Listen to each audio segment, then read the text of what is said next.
Vamos a abrir nuestras Biblias en el Evangelio según San Mateo, en el capítulo 26, y vamos a leer del versículo 69 al 75. El encabezado de esta lectura es la negación de Pedro. Dice así la palabra de Dios: Pedro estaba sentado fuera en el patio, y se le acercó una criada diciendo: «Tú también estabas con Jesús el Galileo».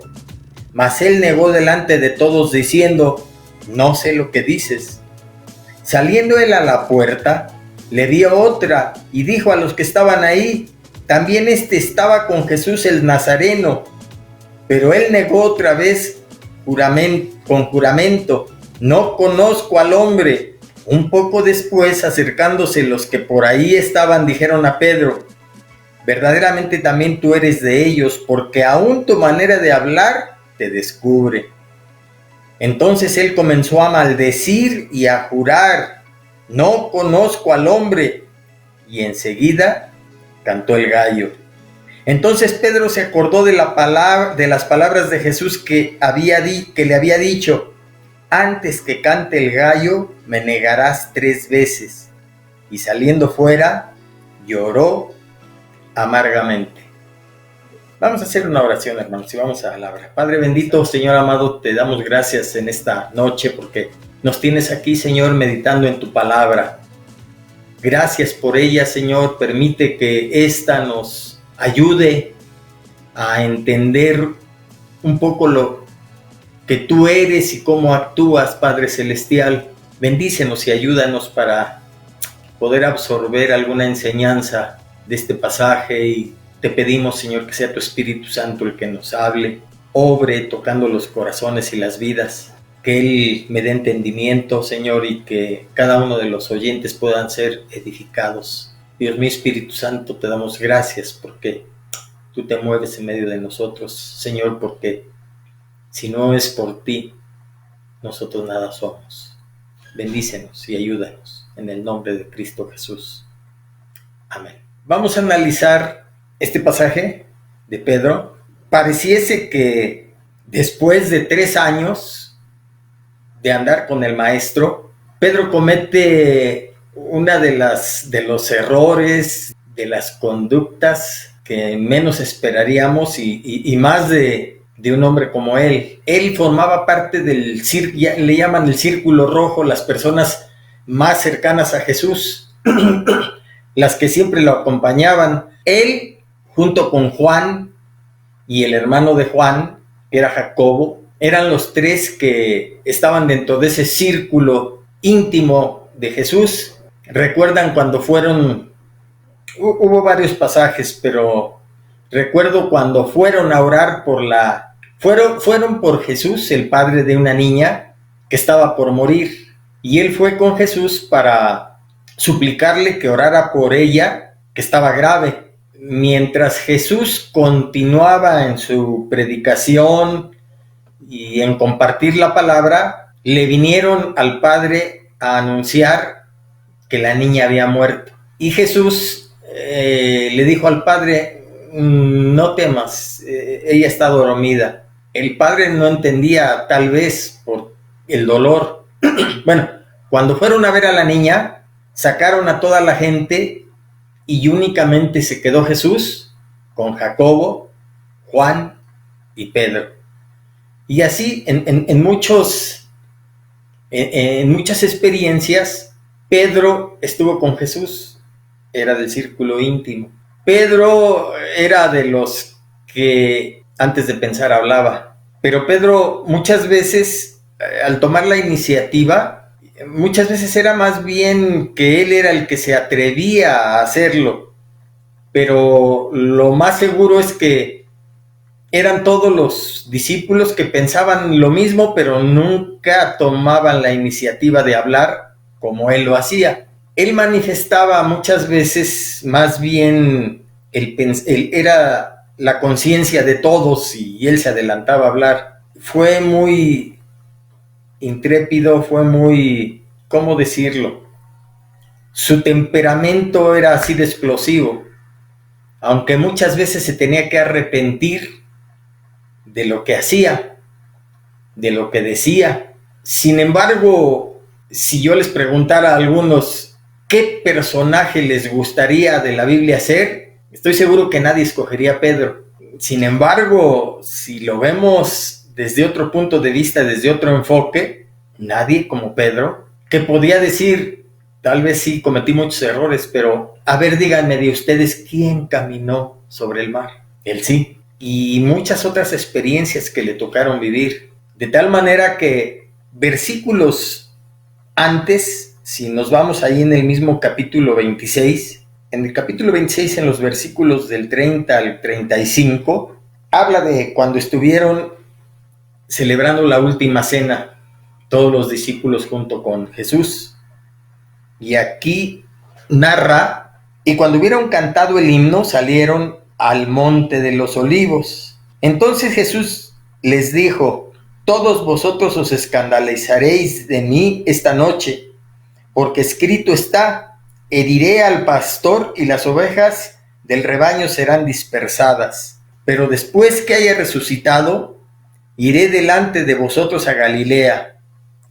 Respondiendo Pedro le dijo: aunque todos se escandalicen de ti, yo nunca me escandalizaré. Jesús le dijo: de cierto te digo que esta noche, antes que el gallo cante, me negarás 3 veces. Pedro le dijo: aunque me sea necesario morir contigo, no te negaré. Y todos los discípulos dijeron lo mismo. Aquí en Mateo nos narra eso, pero en otros evangelios, creo que es en el de Juan, habla también acerca de lo que conllevaba esto. Cristo estaba plenamente consciente de quién era Pedro. Y Pedro, con todo lo que era en cuanto a su temperamento, deseaba buscar a Dios y serle de servicio para Dios, servir a Dios. En otra ocasión dice la Escritura que tomó al Señor aparte y lo quiso convencer de que no fuera a morir a la cruz. Y el Señor le dijo: apártate de mí, Satanás. Dios estaba consciente quién era Pedro. Pero cuando leemos el pasaje que leímos acerca de la negación, uno pudiera pensar y decirle a Pedro: olvídate de tu salvación y olvídate de que un día vas a estar o que vas a pasar la eternidad con el Señor, porque pues alguien que se atreve no solo a negar, sino a maldecir y a desdecirse de lo que era evidente, él formaba parte de ese grupo, andaba con ellos, pero te atreviste no solo a negar, sino a maldecir, no tiene perdón. Pudiera uno, desde el punto de vista humano, pensar así, pero sin que Pedro lo entendiera, Jesús estaba consciente de todo. Al fin y al cabo, Él lo escogió como discípulo. Y eso sí, podemos ver al Pedro de los Evangelios, todavía al Pedro en el libro de los Hechos, cuando, bueno, la Biblia establece el inicio de la iglesia primitiva cuando era judaizada. La labor de los judaizantes era meter ruido en la iglesia primitiva. Y lo oímos ahí, lo vemos en Gálatas cuando es reprendido por Pablo. Todavía pues en la iglesia primitiva, en la formación de las iglesias, cuando Pablo fue de misionero, lo vemos todavía inmaduro, pero cuando empezamos a leer sus epístolas, vemos la transformación que Dios había hecho en Pedro.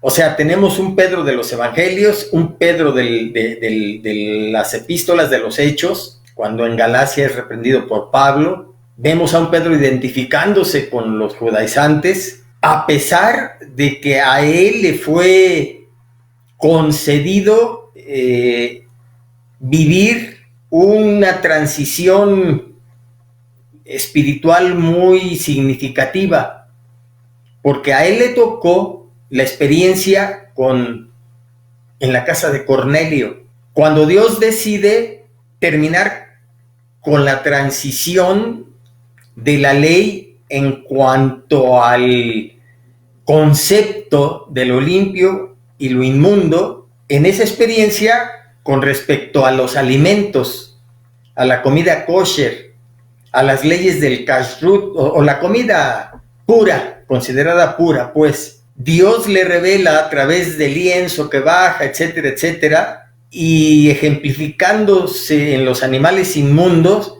al pueblo gentil. Y Dios le dice a Pedro: no llames inmundo lo que yo ya santifiqué. Es un punto de transición en donde Dios da la apertura que hasta ese momento no se había dado. Todavía incluso en el ministerio de Jesús, en el sentido de que el evangelio iba a ser abierto no solo al pueblo judío, sino al pueblo gentil. Efesios, Gálatas habla acerca de que no éramos pueblo, y sin embargo, a través de Cristo entramos al pacto y a la promesa, e incluso se nos llama el Israel espiritual de Dios. Pero a Pedro le tocó precisamente la detonación de esa transición. Cristo todavía en su ministerio, cuando va la mujer sirofenicia, una mujer gentil que se acerca al Señor porque su hija estaba enferma, suplicándole misericordia para su hija, y le dice el Señor duramente que, primero dice que fui enviado a las ovejas perdidas de Israel. Cristo sabía que su evangelio y su misión era universal. Aquí sí se puede decir universal, iba a decir mundial, pero no, aquí sí es universal. Es que hago el contraste porque nosotros como humanos siempre mencionamos universal y hasta escogemos a Miss Universo, Miss Mundo, Miss Universo, pero bueno, la misión de Cristo sí es universal. Pero él lo sabía, pero en este momento estaba probando la fe de la mujer sirofenicia y la ofende. He sido enviado a las ovejas perdidas de Israel y no le podemos dar el pan a los perrillos. Híjole, habla muy fuerte Cristo. En pocas palabras le está diciendo a la mujer perra, que era el sinónimo que todo judío tenía, era el concepto que se tenía de los gentiles, que no eran judíos, perros gentiles, como animales que no tienen la capacidad de discernir las cosas espirituales. Y Cristo ahí, bueno, quien no lo conoce pudiera pensar mal de él porque está siendo como los judíos con prejuicios que se creían, sí, eran y son el pueblo escogido, pero no eran exclusivos. Dios tenía planes. A través de toda la historia, el pueblo gentil está representado con Rahab ahí en Jericó, que viene a ser después también Rahab la ramera, una mujer gentil, ahí nos representa y entra dentro de la genealogía a través de la cual Cristo iba a nacer. Más adelante también Ruth la moabita, que no era una mujer gentil, pero Ruth la moabita vino a ser la bisabuela de David. Y así podemos ir analizando. Al final, nosotros como pueblo gentil estábamos ya representados y estábamos relacionados ya dentro de la simiente escogida a través de la cual Cristo iba a nacer. Entonces, Cristo le estaba diciendo a esta mujer sirofenicia que no era el tiempo. Sin embargo, tuvo misericordia de ella. Fue hasta el tiempo en el que Pedro, en la casa de Cornelio, tiene esa visión, y es cuando se detona el que la salvación viene de los judíos, pero también va a pueblo que no conocía a Dios. Y entonces es cuando entramos nosotros dentro del plan de Dios y nos convertimos en el Israel espiritual.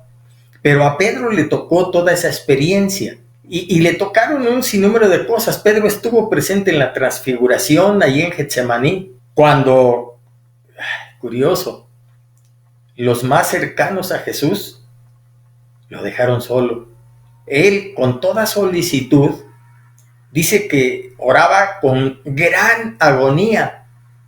Él sabía a lo que se iba a enfrentar, y la oración que hacía al Padre no era por temor a la cruz.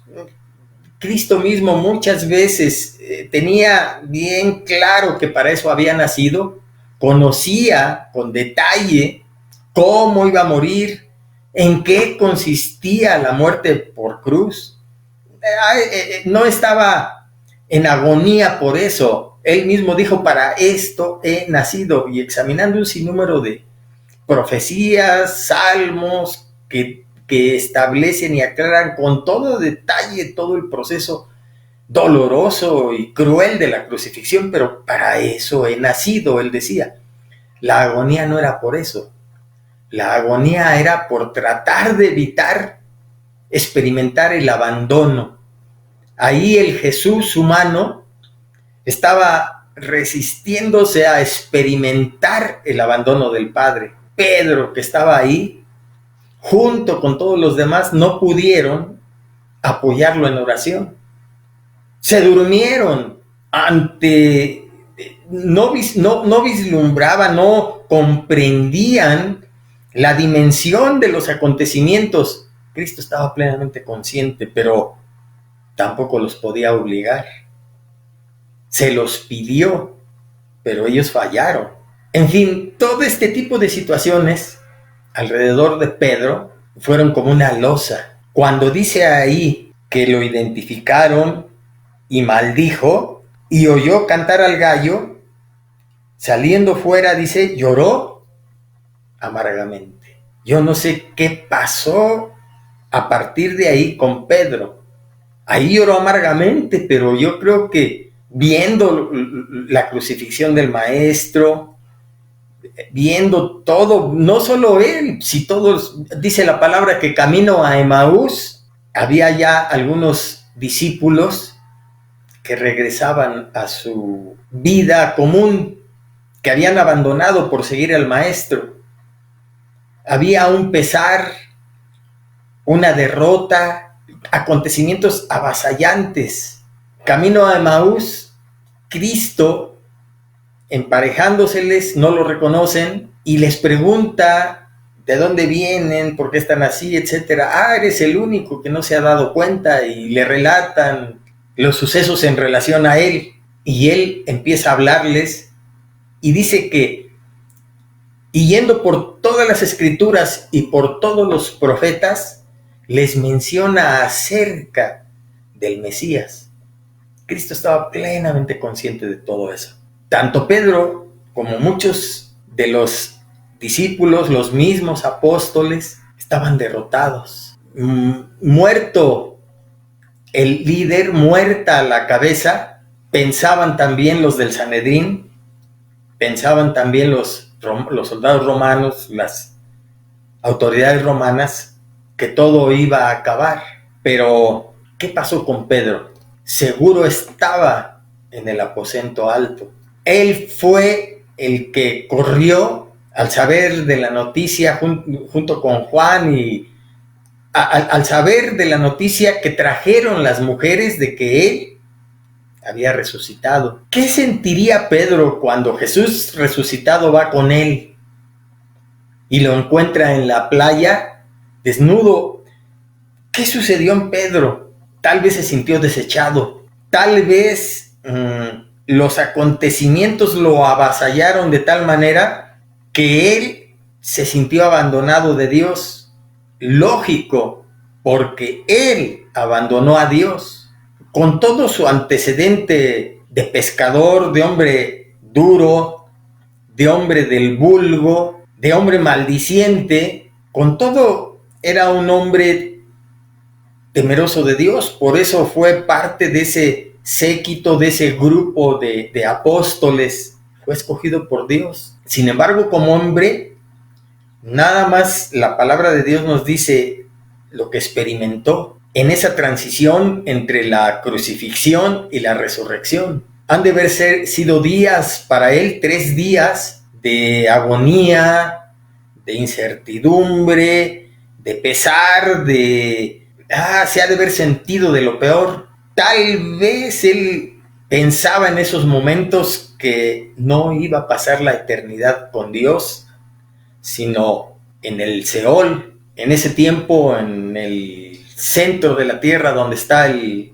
Seol. En fin, muchas cosas ahí estaban ahí difíciles de entender. Y bueno, ¿qué quiero decir al escoger yo este pasaje? En las circunstancias actuales, la gente está siendo avasallada por el temor, por el miedo, porque, mire, el mundo, quiérase que no, sobre todo que está coincidiendo con estas celebraciones de Semana Mayor, que al fin y al cabo todo el mundo, unos o una buena parte celebra y otro al menos reconoce. Al fin y al cabo no es de todo sabido que Cristo marcó un antes y un después.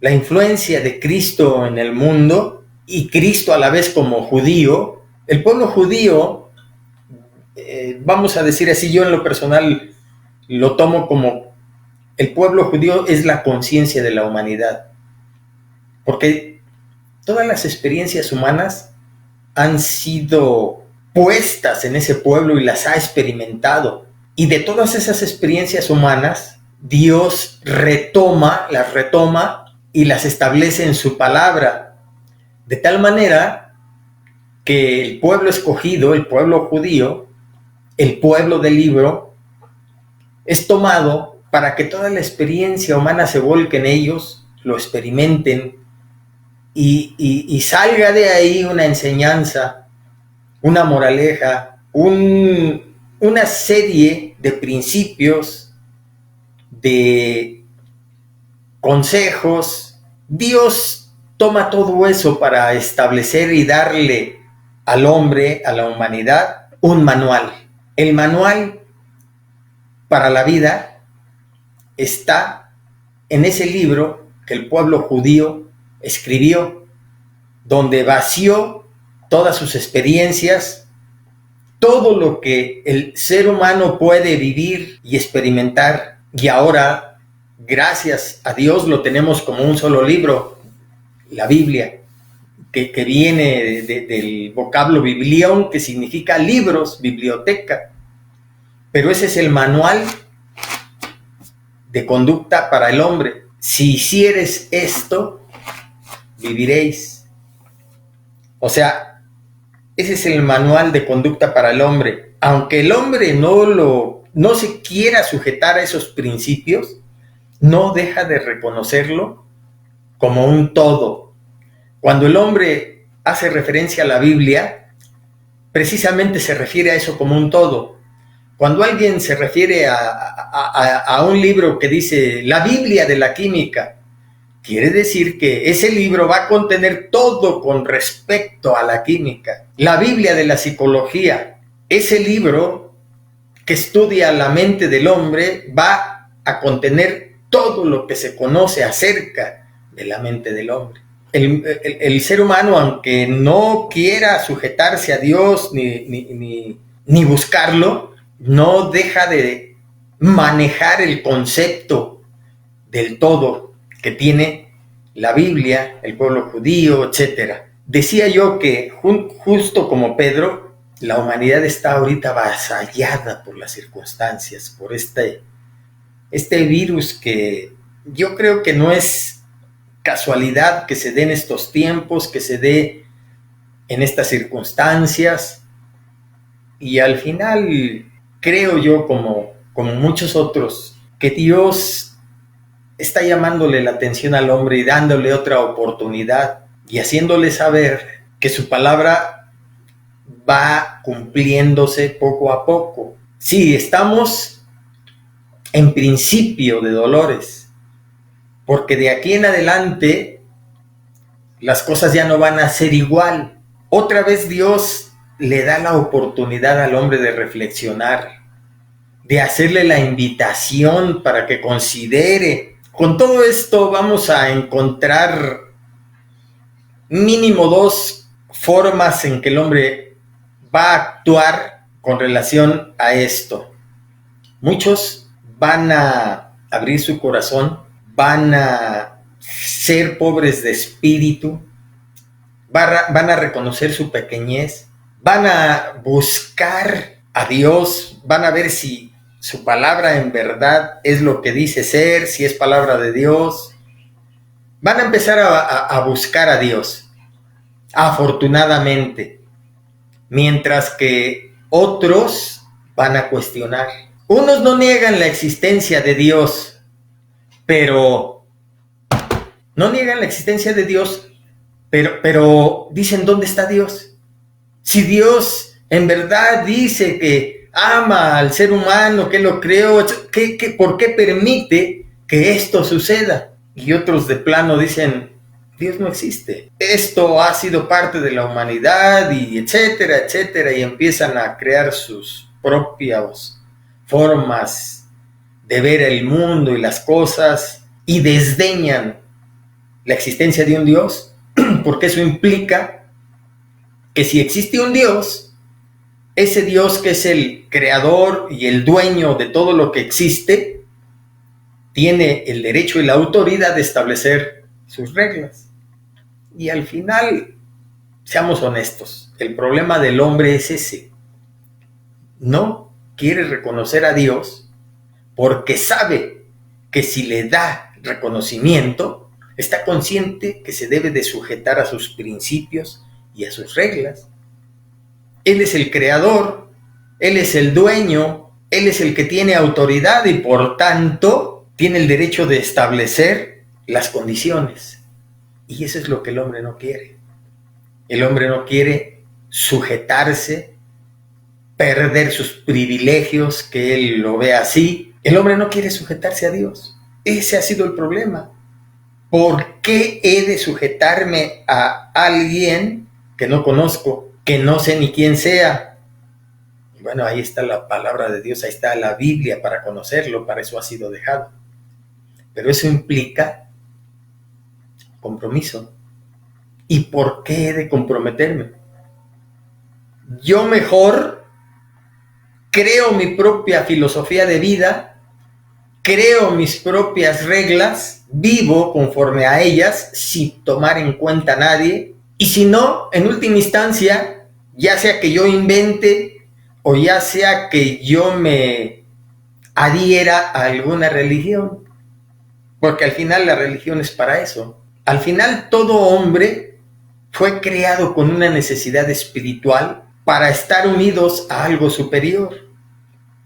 En este caso, a Dios. O sea, fuimos creados según la palabra espíritu, alma y cuerpo. Y cada uno de esas partes con las que fuimos creados tiene necesidades. El cuerpo son los alimentos, el ejercicio, el descanso, etc. Ya queda la necesidad del cuerpo satisfecha con eso. El alma, con el conocimiento, con la instrucción, con la educación, con la lectura, con el arte, con todos esos aspectos, queda satisfecha la necesidad del alma, el culto a la personalidad y todos los dones, todo eso que como hombre tenemos, que es enorme, todas las posibilidades que el alma humana puede tener, sentimientos, emociones, etcétera. Pero el alma queda satisfecha cuando buscamos todos esos aspectos. Pero el espíritu solamente encuentra satisfacción cuando se une a Dios. Por eso es que muchos dicen con mucha razón que el hombre tiene un vacío del tamaño de Dios que solo Dios puede llenar. Pero el hombre se niega a eso. Y la religión lo que hace es tratar de llenar, de satisfacer esa necesidad. ¿Cómo? Lamentablemente, la situación, por ejemplo, En nosotros como país, la religión mayoritaria ha creado un sinnúmero de formas para dar satisfacción a ese vacío espiritual. Lo malo es que tiene muchas carencias y se ha alejado, aunque maneja la Biblia, se ha alejado de sus principios. Dentro de esa religión establece que la salvación es por obras y hace al ser humano buscar esa salvación por las obras que él hace, haciendo a un lado el sacrificio de Cristo. Nada más ni nada menos. La palabra de Dios es clara. Por gracia sois salvos, y esto no es de vosotros, es don de Dios, no por obras, para que nadie se gloríe. De entrada, ese punto es esencial porque cuando la gente, para satisfacer esa necesidad espiritual, busca una religión, la religión le dice que es por obras. Y para eso sirve la religión, para no tener un encuentro personal con Dios y adquirir un compromiso con Él. Y entonces vamos y cumplimos. Nos arrodillamos ante una sotana negra, confesamos nuestros pecados, vaciamos el costal, pero nos lo regresan para salir y volverlo a llenar y regresar otra vez. Y eso es religión. O sea, no niego el concepto de Dios, cumplo y ahí me la llevo. Busco a Dios cuando lo necesito, o a veces para reclamarle, pero no tengo un compromiso con Él. Para eso sirve la religión, para evadir eso. El detalle es que no tenemos seguridad en dónde vamos a pasar la eternidad. La palabra de Dios nos establece y nos asegura que en Cristo tenemos la seguridad de nuestra salvación y tenemos la seguridad de que si somos fieles y establecemos compromiso con Él, vamos a pasar la eternidad con Él. Para eso vino al mundo, para establecer su reino, para establecer una familia a la cual nos invita a formar parte. Muchos somos como Pedro, impetuosos, pero nos regimos por nuestras propias reglas. Estamos dispuestos de labios para afuera a hacer todo. Aunque todos te abandonaren, yo no te dejaré, Señor. Actuamos de manera inadecuada. Pedro, tratando de salvar al Señor, con la espada le cortó una oreja a uno de los soldados. En fin, somos como Pedro. Pero tenemos que pasar a veces experiencias profundas que nos sacudan para poder tener una verdadera entrega y un verdadero encuentro con Dios, no con una religión. Somos seres trascendentes. Cuando morimos, dice la misma palabra, el polvo vuelve a la tierra de donde fue tomado y el espíritu vuelve a Dios quien lo dio. La parte espiritual formada por alma y espíritu vuelven a Dios quien lo dio. Y está establecido para el hombre morir una sola vez y después de esto el juicio. Inmediatamente que morimos se decide a dónde vamos. A la presencia de Dios, ya a gozar, o al infierno ya a sufrir. No hay lugar intermedio. En la Escritura no encontramos lugares intermedios. Por eso es que mientras hay vida hay oportunidad, y es aquí donde decidimos, como Pedro, a dónde vamos a pasar la eternidad. Mucha gente se pregunta, ¿dónde está Dios en todo esto? Pero no es nada más esta actitud del hombre en general, nada más cuando pasan cosas. Claro, siempre se hace más evidente cuando pasa alguna cosa difícil como esta que está pasando. Bueno, creo que está rebasado todas las experiencias, ¿no? Sobre todo porque no se tiene control.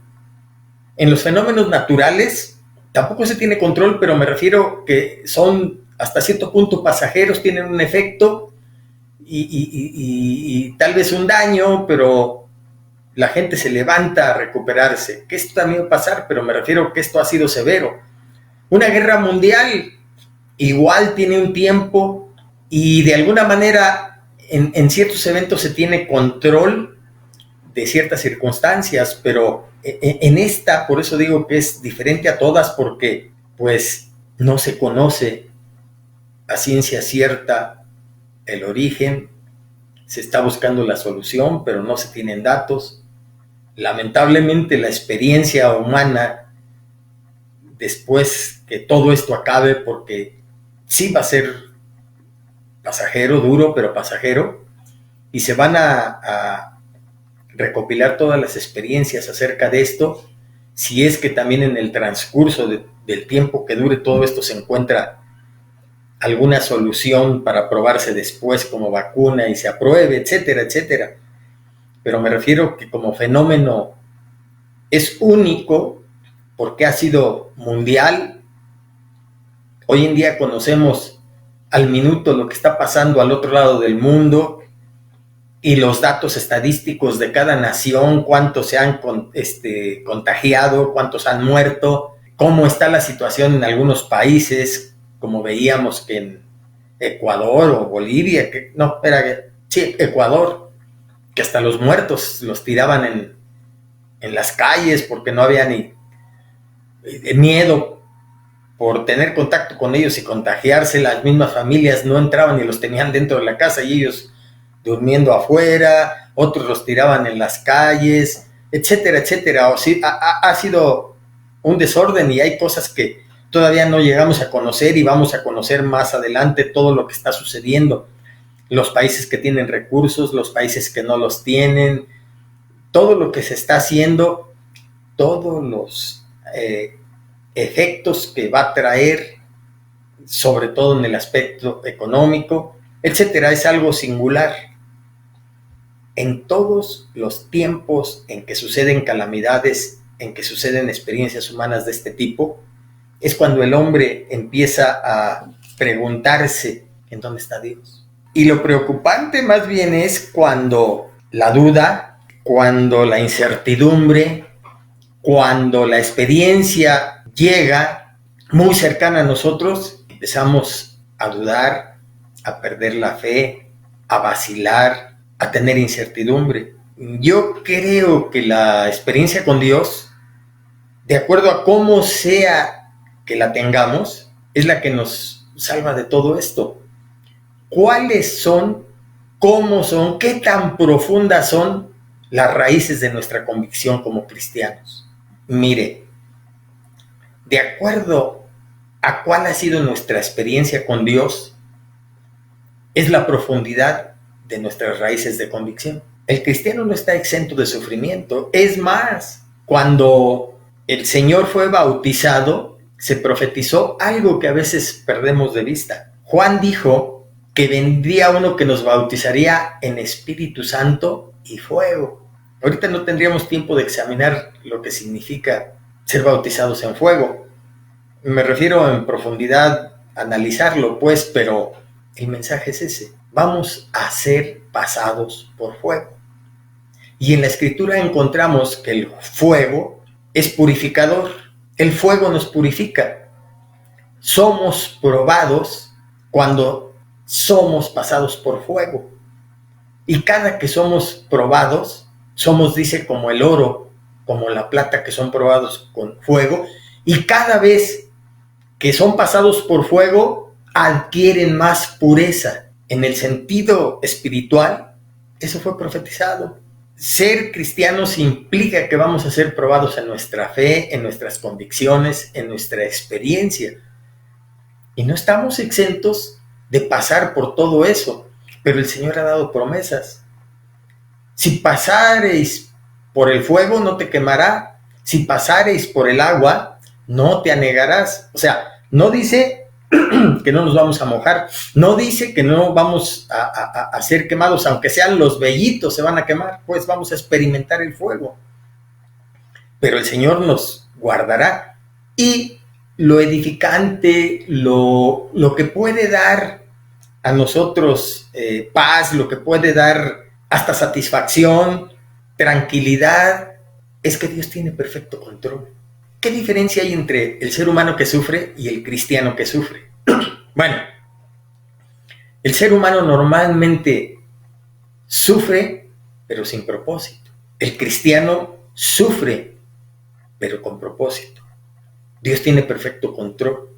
Es más, en su palabra Él nos asegura algo. Dice que no va a permitir que seamos probados más allá de lo que podamos soportar. Y juntamente con la prueba nos va a dar la salida. En cambio, el que no conoce de Dios sufre sin sentido y sin propósito. ¿Qué es lo que quiere darnos Dios a través de su palabra, con todos esos consejos, con todos esos principios? Que tengamos sufrimiento innecesario.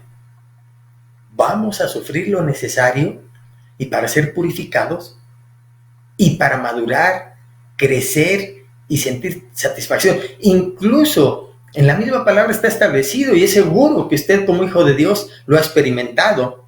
En medio de la adversidad, en medio del sufrimiento, en medio de lo ilógico que está sucediendo, el cristiano experimenta una paz que sobrepasa todo entendimiento. Pero precisamente esa experiencia con Dios, cada experiencia que tenemos con Dios es una oportunidad para conocerlo mejor y que esas raíces de convicción se hundan más profundo. De tal manera que Dios quiere que seamos como las palmeras, que tienen cientos de metros, si no es que kilómetros a veces de raíces, que viene el vendaval y pueden tocar el suelo y doblarse, pero vuelven a su estado normal. Tienen una capacidad de resiliencia. Dios quiere que seamos como una palmera. La humanidad siempre se pregunta, ¿dónde está Dios? Hace poco estaba yo oyendo una canción que siempre me ha gustado oírla, aunque no concuerde no con lo que dice, sino en la manera en que lo dice. Es una canción de José Luis Perales que tal vez usted la ha oído, se llama Dime. Y la letra dice, dime, ¿por qué la gente no sonríe? ¿Por qué las armas en las manos? ¿Por qué los hombres mal heridos? Dime, dime, dime, ¿por qué los niños maltratados? ¿Por qué los viejos olvidados? ¿Por qué los sueños prohibidos? Dímelo, Dios, quiero saber. ¿Por qué te niegas a escuchar? ¿Aún queda alguien que tal vez rezará? Dímelo, Dios, quiero saber. ¿Dónde se encuentra toda la verdad? ¿Aún queda alguien que tal vez lo sabrá? Dime, ¿por qué los cielos ya no lloran? ¿Por qué los ríos ya no cantan? ¿Por qué nos has dejado solos? Dime, dímelo, Dios. ¿Por qué las manos inactivas? ¿Por qué el mendigo de la calle? ¿Por qué las bombas radiactivas? Dímelo, Dios. Quiero saber. ¿Por qué te niegas a escuchar? ¿Aún queda alguien que tal vez rezará? Dímelo, Dios, quiero saber. ¿Dónde se encuentra toda la verdad? ¿Aún queda alguien que tal vez lo sabrá? Porque yo no. O sea, le pregunta a Dios todo eso. Cuando Él tiene la respuesta a su lado, que voltee y que vea a la gente, no es Dios. Es la gente la que ha causado todo eso. Nos quieren vender la idea de que Dios nos ha abandonado, de que Dios ya no es digno de confianza. Y si es que existe, ¿por qué no mete las manos? No es Dios el que tiene que responder a eso. La respuesta es, voltea y ve al que tienes a tu lado, o ve y encuentra un espejo. Dime por qué eso, por el hombre, por el pecado del hombre. No es Dios el que nos ha dejado, es el hombre que ha dejado a Dios.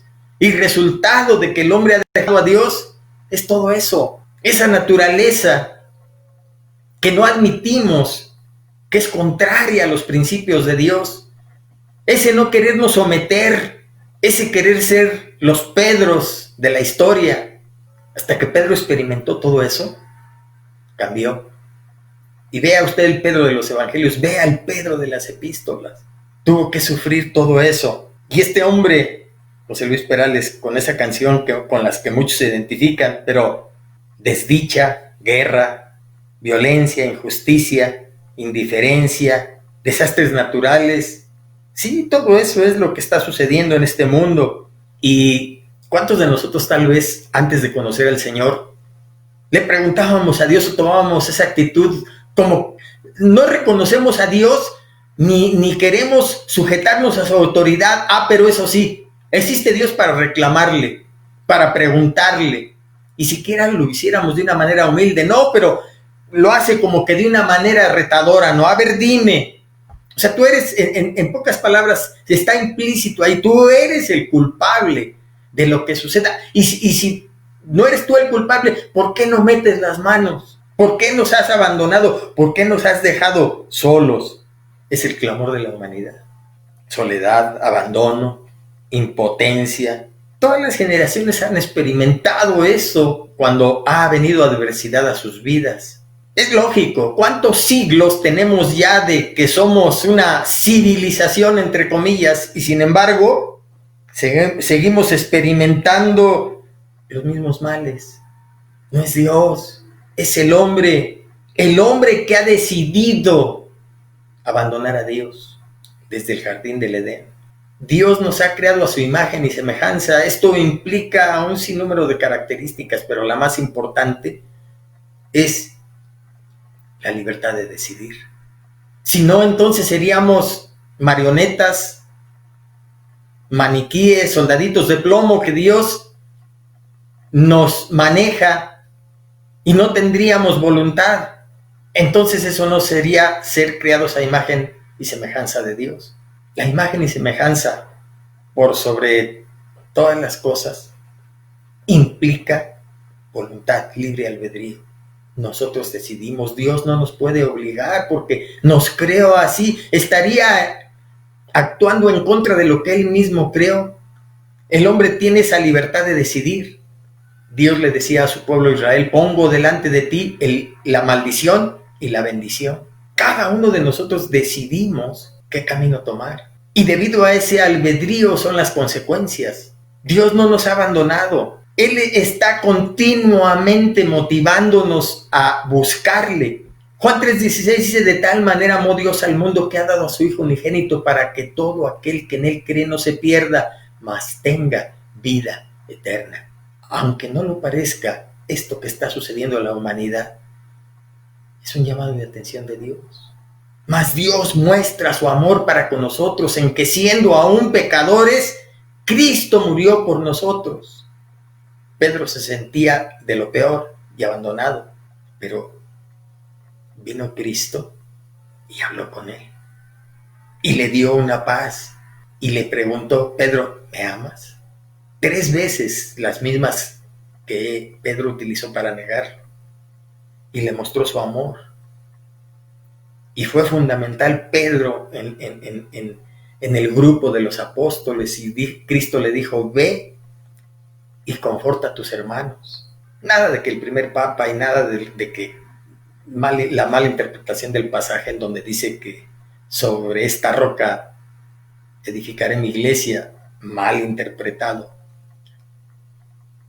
Pedro ni siquiera fungió como principal dentro de los apóstoles, porque él todavía tenía que ser formado. Era considerado y se le reconocía que anduvo con el Señor y todo, pero no fue el principal. No se sabe si verdaderamente estuvo en Roma y murió. Pero aunque haya estado, o sea, no es la interpretación adecuada. Dios no nos ha abandonado. Dios está esperando más bien que con todo lo que nos suceda, nos decidamos buscarle. Pero al final nos encontramos con lo mismo. Muchos, gracias a Dios, con esto van a doblar su corazón, van a hacerse humildes de espíritu, van a reconocer que le han fallado a Dios, que quieren tener un encuentro personal con Él y conocerlo. Muchos va a ser así. Pero como dice Apocalipsis, también muchos van a endurecer su corazón. Y al contrario, en vez de ablandarse, van a blasfemar contra Dios, le van a reclamar. O sea, la gente no se quiere sujetar a Dios, pero sí le reclama.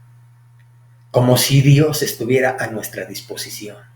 ¿Creen en Dios? pero quieren tomar a Dios y manejarlo, someter a Dios a ellos, cuando los principios de Dios no son así. Dios nos creó y quiere adoptarnos como sus hijos. Pero el propósito de Él es que nosotros nos sometamos a Él. Y ese es el problema, que el hombre no quiere sujetarse a Dios. Ese es el problema esencial. De esto van a surgir muchas cosas. Primero tenemos que esperar lo que va a hacer Dios. Se está orando, la iglesia está ayunando. Qué bueno que se están dirigiendo estas oraciones y se está cumpliendo lo que dice el Señor en el libro de Segunda de Crónicas 7:14.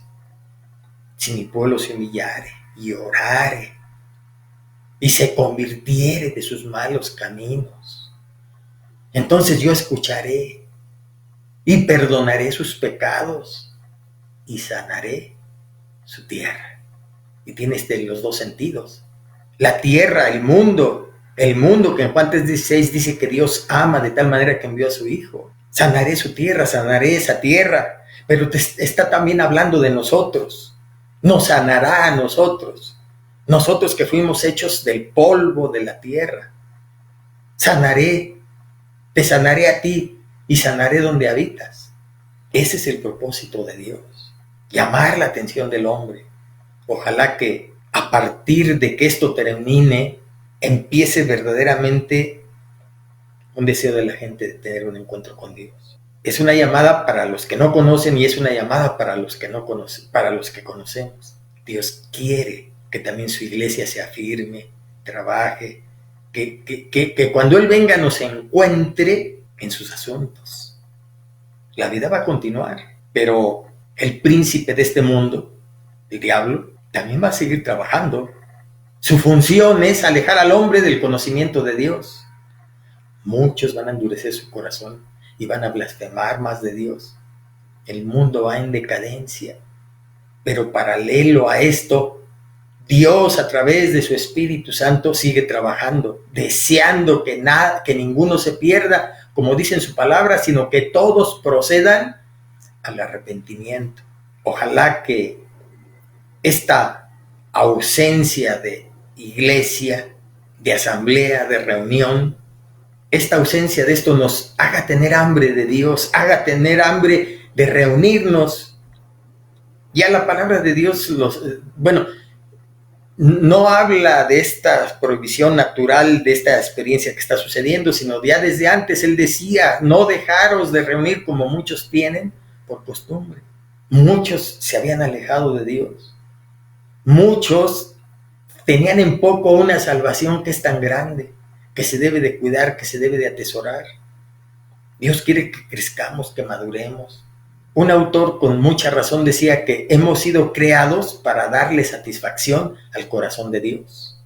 Cuando nosotros obedecemos, cuando tenemos un hijo que sigue nuestros principios, nuestras reglas, nuestras enseñanzas y que vemos que las pone en práctica en su vida, nos da satisfacción. En el sentido espiritual, fuimos creados para darle a Dios satisfacción en su corazón, cuando obedecemos, cuando nos humillamos, cuando hacemos lo que Él quiere, cuando buscamos de su rostro. Si se humillare mi pueblo, sobre el cual mi nombre es invocado, y oraren, y se arrepintieren, y buscaren mi rostro, yo oiré desde los cielos, y perdonaré sus pecados, y sanaré su tierra. Es lo que quiere Dios, ver hecha realidad en su iglesia. Y nosotros somos parte de esa iglesia. Si hemos recibido a Cristo como Señor, como Salvador, eso implica hacer un pacto, un compromiso de seguirlo. Nosotros nos comprometemos a eso y Él se compromete a estar con nosotros, a darnos la capacidad de poder poner en obra en nuestra vida sus principios, y pasamos a formar parte de la familia de Él. A los suyos vino y los suyos le rechazaron, mas a todos los que le recibieron les dio potestad de ser hechos hijos de Dios, no nacidos de carne, ni de sangre, ni de voluntad, de varón, sino a través del Espíritu Santo de Dios. Estamos invitados a buscar de Dios, a seguir orando, a seguir intercediendo, porque es precisamente el propósito que tiene Dios, que como sus hijos empecemos a clamar a Él, a interceder por otros, y que Él se manifieste y lleve a cabo sus planes, y que de esto salgamos más fortalecidos, más conscientes. Principio de dolores. A partir de ahora, las cosas ya no van a ser igual. Dios nos está, fíjense qué delicadeza de Dios, qué hermoso es Dios. Nos está advirtiendo, yo vengo pronto. Todas estas llamadas de atención, aunque sean duras, difíciles, muertes y todo, pero es para su bien, para que entiendan, para sacudirlos, para que reaccionen. Yo los sigo amando. Yo estoy al pendiente de ustedes. Yo quiero que nadie se pierda, que todos procedan al arrepentimiento, el sacrificio que yo envié a través de mi Hijo en la cruz del Calvario, la sangre derramada, sigue vigente para todo aquel que cree, para todo aquel que quiera. Yo no los puedo obligar. Ahí está mi palabra, que la dejé para que la conozcan. Ahí está el sacrificio de mi Hijo que sigue vigente. Mientras hay vida, hay oportunidad. No somos como aquellos que no tienen esperanza. Hemos sido comprados y lavados con la sangre de su Hijo. Debemos ir más allá y llevar a cabo lo que Dios quiere que hagamos. Que esto sirva para que la iglesia se fortalezca. Vienen cosas peores. Muchos científicos dicen, esto es una mutación de un virus SARS, etcétera, pero podía haber sido peor. Y cuando salgamos de esto, no estamos exentos de que esto se repita y con mayor capacidad de mal. Cristo viene. Vamos a orar, ojalá que hayan sido de edificación esto que reflexionamos, y aquellos que escuchen tal vez y que no han decidido buscar a Dios, que lo hagan. Los que conocemos ya de Dios, que nos sirva para crecer, madurar, para motivación a conocer más de Dios, con todo lo que implique.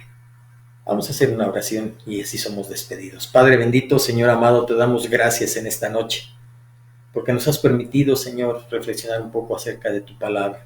Sigue bendiciendo a tu iglesia, Señor.